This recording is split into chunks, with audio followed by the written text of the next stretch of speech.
The Road Accident Fund says among the improvements noted by the Auditor General has been the settlement of claims within 4 months, a target never achieved before.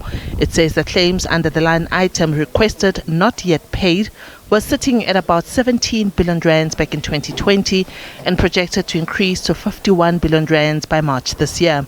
But Chief Executive Officer Collins Letsoalo says the implementation of the 2020-2025 strategy, this line item was ultimately reduced to 9.3 billion rands.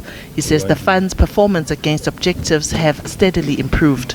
There has been a steady improvement from 57% to 91.3% in this financial year.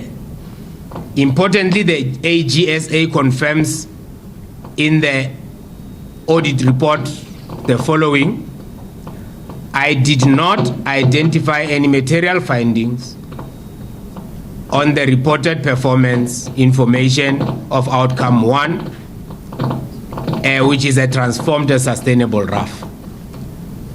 I must emphasize that in 2019-20 we were sitting at 57% performance, 2021 78%, 21-22 84%, 22-23 a whooping 91.3% performance.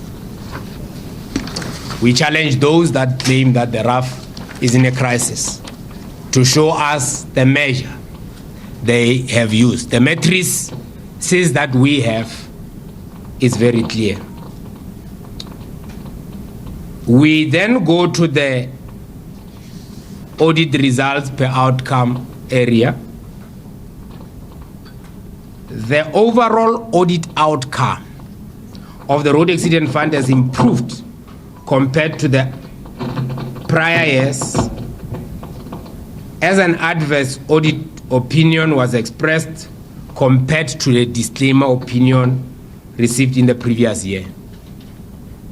The RAF engaged meaningfully with the AGSA throughout this audit process, and the audit report issued in 22-23 is modified only as a result of the ongoing disagreement between the RAF and AGSA regarding the accounting treatment of claims, liability and expenditure. Despite the improved audit outcome, the Road Accident Fund recorded a deficit of 8.43 billion rands for the current financial year. The organization is still sitting on a 300 billion rand liability, the second highest financial exposure for South Africa's fiscus after Eskom's 480 billion rands. This was largely due to the fact that we have not received an increase in the fuel levy over the past 2 years, whereas inflation was shot up on an average of 6.9% during 22-23 financial year. The deficit has also impacted on the increase in the claims liability as compared to the previous year. Letsoalo acknowledges that the fund still faces significant challenges and pins the hopes of success to their 2020-2025 strategy, which he says presents the best opportunity to see the fund on a sustainable financial path. Diabo Seto, SABC News, Pretoria.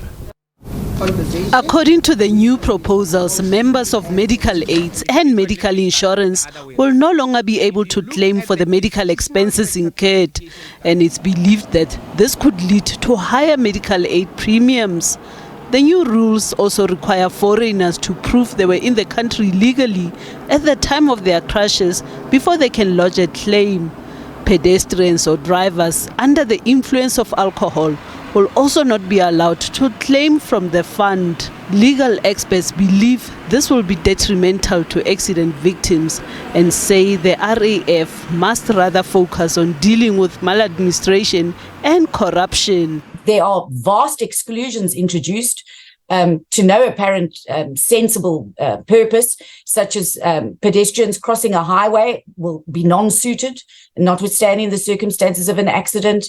Non-South African citizens or persons who are not direct permanent residents are non-suited, they may not claim. There's unfortunately rampant, endemic maladministration and incompetence from managerial level down.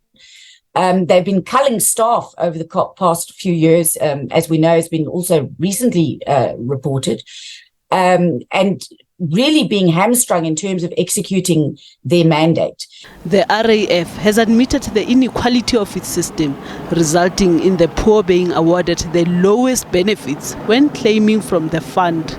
It says it intends to change the social benefit scheme that compels victims to go through the lawyers and an actuary assessment. It has reiterated that those who are challenging the amendments of the legislation are doing so for their own benefit. You are going to see a very strange phenomenon.